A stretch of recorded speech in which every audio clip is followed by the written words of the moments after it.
Welcome to Dawn Stories channel.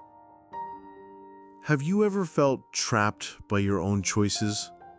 As if every path you pick leads straight into another trap?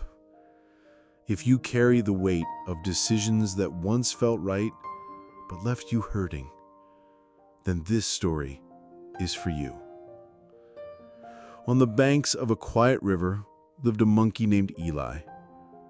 Every day, he gazed at a distant island covered in golden, ripe fruit. Desire stirred in him, growing like a thirst that never eased. Beneath the dark waters of that same river, a young crocodile named Jonas listened to his mother's command. "Bring me the heart of a monkey. I need it to survive." Jonas stared at the river, then sighed. How could he catch something that lived where he could not reach? Days passed until an idea bloomed. He swam up to Eli's tree and called out, "Friend, let me carry you to the island. Climb onto my back." Eli hesitated. Something inside whispered caution, but the shine of the fruit drowned out his quiet intuition. He jumped onto Jonas's back. Halfway across, far from safety, Jonas dove. Eli thrashed in the cold water, swallowing fear with every breath. "Why would you do this?" he gasped as they surfaced. "I need your heart for my mother," Jonas answered, cold as stone. Eli closed his eyes, and in that desperate pause, a strange clarity emerged. "Oh, if only you'd told me sooner. I left my heart back in my tree. It's what all monkeys do before traveling." Confused, Jonas believed him. They turned back, and the moment Eli's feet touched dry land, he scrambled to the highest branch. "My heart's up here," he laughed. "If you want it, come and get it." But the story doesn't end there. Eli moved to another tree, farther down the river. He thought he'd escaped for good. But Jonas found him again. This time, a large stone sat in the middle of the river, between the shore and the island of fruit. Eli had been using it as a stepping stone on his daily walks. Jonas watched and waited and planned. By nightfall, he would be waiting on that very stone. At dusk, Eli stepped down from the island and paused at the water's edge. Something felt different. The stone looked taller, darker. "Hello, stone?" he called. Silence. "Hello, stone!" he called again. 3 times he called, then muttered, "How strange, dear stone. Why so quiet tonight?" Jonas thought, the stone always answers the monkey. I'd better respond. "Yes, Eli, what is it?" Jonas shouted, imitating the stone.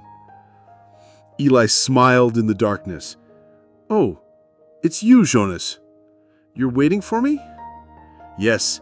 This time you've walked right into my trap. There's no other way home." Eli stood silent for a long moment, then spoke. "You're right. Open your mouth wide so I can jump straight in." But Eli knew something that few creatures do. When crocodiles open their mouths as wide as they can, their eyes close automatically. Jonas, triumphant, opened his jaws to the limit, and when his eyes shut tight, Eli leaped, not into the mouth, but over Jonas's head, landing safely on the riverbank. "Thank you for the lesson," Eli called, already high in his tree. "You've taught me sometimes surrender is the path to freedom."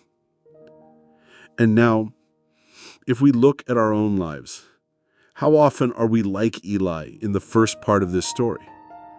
We see something we want and jump, ignoring that quiet voice trying to warn us. But there's something powerful in the second part. When Eli met danger again, he didn't panic. He paused. He observed. He listened. To the silence where an answer should have been. Eli didn't win through strength. He won through presence. That rare stillness, the kind that helps us spot an opening where others only see an ending. He realized sometimes we must appear to surrender completely, to find the narrow gap where freedom lives. Just like Eli calling to the stone 3 times, maybe we too need to test reality before taking our next step, not out of fear, but out of wisdom. The observant mind is different from the reacting mind. When you stop fighting every trap life throws at you and start watching, really watching, something inside begins to shift. You don't need every answer. You just need the courage to listen to what the silence is trying to tell you. This is Dawn Stories channel. Thank you for watching. And remember, whenever you can, take a deep breath and trust your quietest intuition.